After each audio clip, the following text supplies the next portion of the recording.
cada dia tá mais difícil, né, comunicar com essa liberdade, com tranquilidade, né, trazer conteúdo sem atender uma agenda, né, em si o interesse nosso, né, como sociedade. E essa é uma luta de todos os comunicadores que utilizam as redes sociais e que a gente não pode desistir. A sua audiência, você tem mais de 1,5 milhão de seguidores, eles valorizam o teu trabalho e num momento como esse o pessoal tem que chegar junto, ajudar, porque nós vamos passar dessa fase. O Paulo Figueiredo falou uma coisa que sempre me lembra. 5 anos atrás, cara, a gente tinha toda a liberdade. A gente podia falar o que a gente quisesse nas redes sociais no Brasil. O Brasil era um país que você tinha humor, você podia zoar com a cara de todo mundo, você... E, de repente, nós decaímos, né, nas liberdades, que inclusive são garantias do artigo 5º, né, que é cláusula pétrea da nossa Constituição. Isso tudo foi relativizado de um tempo para cá, desde do amigo do meu pai, ali da Cruzoé para cá, só foi piorando, foi uma bola de neve. E a gente viu o inquérito das fake news, inquérito dos atos antidemocráticos, inquérito das milícias digitais, foi mudando de nome, e isso acabou se transformando numa arma de perseguição política. Agora, se a sociedade perceber, e quando eu falo sociedade, não é só o pessoal da direita que está sendo perseguido. Se houver honestidade intelectual, o pessoal começa a despertar. Você viu que semana passada a Folha de São Paulo também foi censurada. Gritaram, aí o Alexandre de Moraes voltou atrás. Então, o pessoal está começando a perceber que esse tipo de atitude, quando você fere, né, a Constituição, ou quando você avança sobre o Estado de Direito, você não tem como atingir só um espectro político, você acaba atingindo todo mundo, é o tal do pau que bate em Chico, bate em Francisco, e quando você vê, não é só o Glauber que está sendo perseguido, não é só o canal dele que está sendo desmonetizado, aquilo começa a crescer e nós não podemos, pelo menos na minha opinião, nós não podemos desistir. O trabalho que você faz e de todos os outros comunicadores em vários setores, o seu canal especificamente, por exemplo, na área de segurança pública, é um dos melhores conteúdos que a gente tem de entender o que está acontecendo do crime organizado crescendo no Brasil. Hoje, a gente tem o crime organizado no Brasil pior do que está no Equador, só que ninguém fala nada. Porque o PCC, ele ainda age muito no... Agora está começando a aparecer os postos de combustível, agora está começando a aparecer, inclusive, usinas de cana-de-açúcar que fornece para esses postos. Agora já aparecem várias prefeituras que contrataram o serviço de coleta de lixo, tal, transporte Transporte. público. Você vai ver lá no norte, já tem prostituição, extração de ouro, que está na mão do Comando Vermelho e do PCC lá para cima. Então, hoje, o crime organizado cresceu, e se não tivesse canais como o seu para poder alertar e mostrar o que está acontecendo, como é que esse debate vai acontecer na sociedade? Se eles conseguem, inclusive, comprar o silêncio, seja de políticos, seja da própria mainstream jornalístico, e às vezes eles compram até os próprios atores ou operadores do direito, como a gente já vê, o pessoal pagou advogado para fazer concurso para o Ministério Público, até para a escola de magistratura, e a gente vai vendo, de vez em quando, tem um juiz, tem um desembargador aí que está vendendo sentença e é condenado. Então você vê que o sistema, meu camarada, se nós não tivermos esse debate com canais como o teu, como é que a gente vai levar a população a compreender o que está acontecendo? O bandido inteligente é aquele que age veladamente e não quer fazer barulho. Mas se a gente não alertar, quando a gente vê, o país já se transformou num país dominado pelo narcotráfico, quando a gente vê uma porção de republiquetas por aí. Cara, ainda mais um país com pouca base de valor moral, né, de ordem. Então, assim, falando do PCC, impacta, né, cara, para a sociedade pensar que os caras financiam jovens a estudar, fazer faculdade de Direito para depois passar num concurso de delegado, num concurso de juiz, né? Financiar carreira política, tudo isso, né? Então, tu vê que é um projeto que sabe esperar o tempo das coisas. O problema é que o que mais impacta não é só isso, né, cara? Isso aí mostra uma engenhosidade, né? Um preparo para alcançar os objetivos, só que num país onde as pessoas têm poucos valores corruptos, né? Como tu citou aí, um juiz vai vender uma sentença, um desembargador e etc. Para eles também, como movimenta muito dinheiro, né? É tão fácil, né? Tem muita gente à venda, né, cara? Eles têm muito dinheiro, tem muita gente à venda. Não A precisa nem ter esse. impunidade, né? A Não, impunidade é o problema. não precisa nem ter esse trabalho todo, né, cara? É. A impunidade é terrível. Eu creio que o Roberto Mota, por exemplo, ele fala muito sobre isso. Foi um dos grandes amigos que eu fiz lá na Jovem Pan.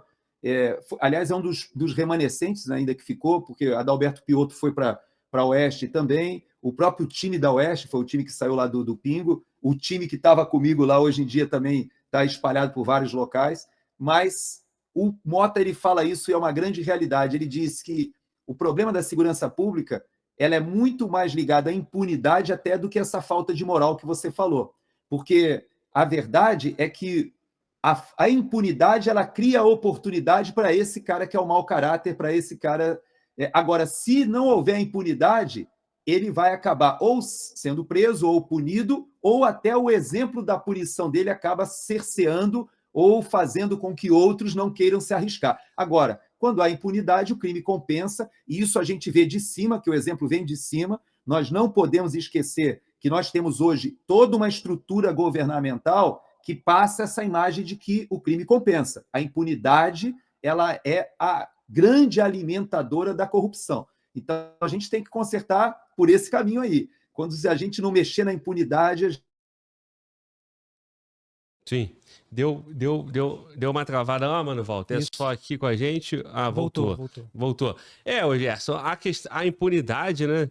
Se você tem uma sociedade com poucos valores, a impunidade é um convite para qualquer espertão se dar bem, né? Então, assim, e aí não é o pobre, não é...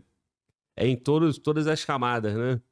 Aí você vai usar o argumento que o cara que tá roubando e que é pobre é porque ele não teve oportunidade e porque ele precisa, ou porque é só uma pequena quantia, e aí o rico que tem muito dinheiro, a camada mais privilegiada do serviço brasileiro, né, do funcionalismo público, né, que são os magistrados, eles não falta dinheiro e nem por isso ele, né, não vai deixar de fazer parte dessa arquitetura criminosa aí.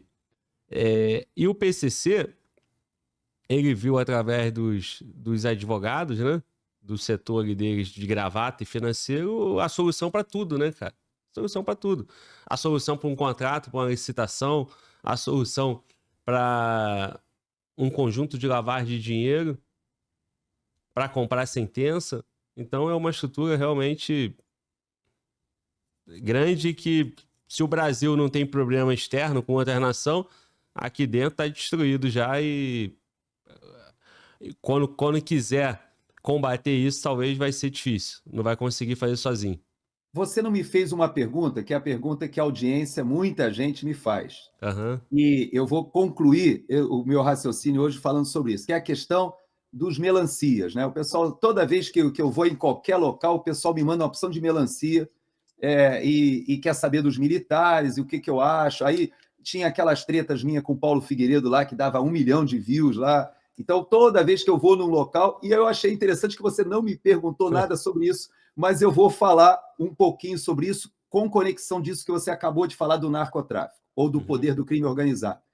Você sabe que muita gente está decepcionada, né, com as Forças Armadas, e as Forças Armadas elas estão sendo atacadas pela esquerda, historicamente sempre foram, e agora com a decepção do que aconteceu lá no dia 9, principalmente de janeiro, mais até do que no dia 8, no dia 9, isso, de certa maneira, gerou uma grande decepção, e hoje você vê nas redes sociais esse abandono, né, esse descrédito. Mas eu quero dizer para vocês que muitas vezes as pessoas falam para mim, pô, mas qual é a sua posição? Eu falei, primeiro, que a defesa de um país ela é muito maior do que vocês, às vezes, veem nos debates de redes sociais. Então, você tem a galera que está trabalhando diuturnamente para conseguir botar uma guarnição de um submarino para operar durante 2 meses submersos numa operação, que isso é uma coisa que demora anos para você obter, um piloto de combate, o pessoal que está atuando na Amazônia. Tem muita coisa acontecendo hoje que não está nas redes sociais. Agora, eu vou dizer uma coisa para você, Glauber. Qualquer força armada só é valorizada quando o bicho pega, quando você percebe que existem interesses nacionais, de defesa dos interesses nacionais, e que somente uma força armada consegue conter ou consegue, de alguma forma, dissuadir que aquele grupo avance. E eu vou dizer uma coisa para você. O crime organizado no Brasil, o narcotráfico no Brasil, do jeito que está indo, em algum momento somente as Forças Armadas conseguirão reverter esse quadro. Vai chegar esse momento. Por isso que eu digo para vocês que quando começa a falar, não serve para nada, só pinta meio fio, é melancia, esse papo todo, ele cai quando a gente vê a necessidade, não só da ajuda humanitária, como aconteceu no Rio Grande do Sul, construir pontes, salvar pessoas, botar de helicóptero lá, não é só isso.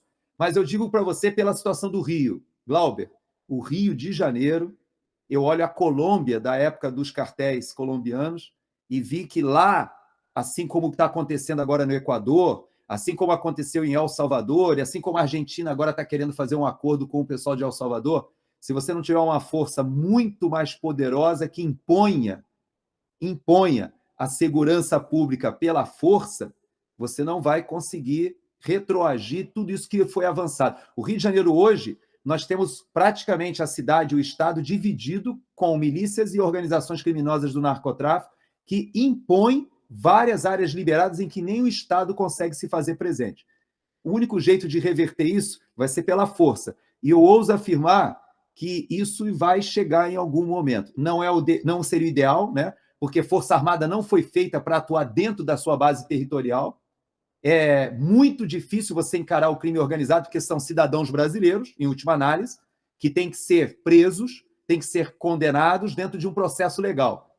Só que já chegou num nível de armamento e de violência e de promiscuidade com a política e de promiscuidade com o sistema jurídico e até mesmo com o sistema econômico, que eu acho muito difícil a gente reverter essa situação sem o concurso das Forças Armadas, seja na área de inteligência, seja principalmente na área operacional. Então, aqueles que me questionam sobre essa questão, eu digo para vocês o seguinte, calma, vai passar um tempo, as Forças Armadas têm o seu papel, que não está ligado a essa questão de tutelar a sociedade para dizer qual é o grupo político que tem razão ou não tem razão, mas o papel precípio das Forças Armadas, em algum momento, ele vai ser chamado, ou as Forças Armadas serão chamadas a comparecer, e nesse momento a gente vai ver se a gente tem Força Armada ou não tem.